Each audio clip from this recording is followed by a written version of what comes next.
6:43 now. Tom is back with us, and we're kicking off spring this week, and it's not looking too bad. Yeah. Claire's even looking St. Patrick's Day. I know.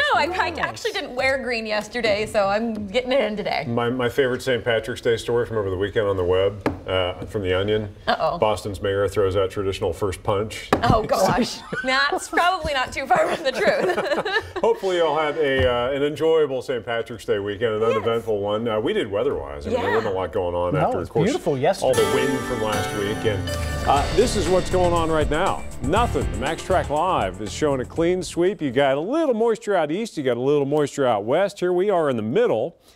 We had a front go through overnight, low pressure off toward the mid-Atlantic. So this is pushing away from us. And we're going to be high and dry for a few days as high pressure follows up. Behind that high, we'll eventually get a wave of low pressure in here and eventually get a rain chance around, say, Thursday or so. But that means we could have a good 5 to 6 day run without any precipitation, which would be huge. We're getting into a drier pattern punctuated by rain chances, but nowhere near as soggy or as widespread or as heavy as the precipitation's been. So that's a good change for a lot of folks. I know many people are enjoying the fact that we're just getting a chance to dry out.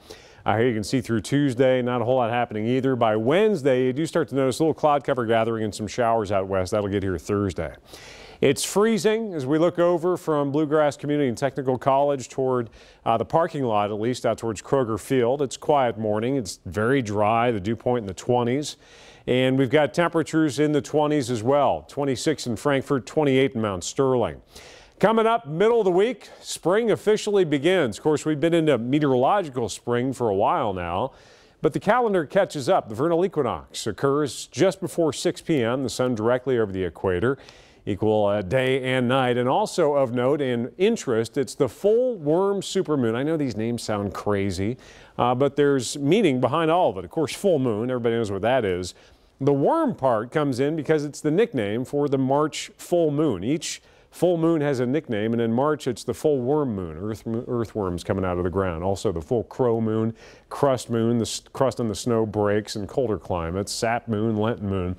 But what's most interesting to me about this one is it's our third and final supermoon of 2019. It'll be our third. Supermoon just means the moon's making its closest approach in orbit.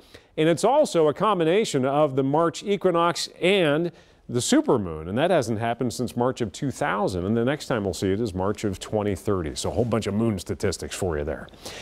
Into the weekend, it's almost like something's going on. Somebody got the memo. Check it out. Upper 50s, the first full day of spring, Thursday, mid 50s, but then this weekend we take off, and boy do we take off. Well above average warmth, and hopefully, on top of the fact we'll have above average highs, we may actually even have some sunshine and the ability to enjoy those above average highs, which could be even a bigger deal. So mostly sunny today, upper 40s. There's a chill in the air, down from the 50s from yesterday. Tonight back to the upper 20s. Tomorrow, low 50s. By Wednesday, upper 50s.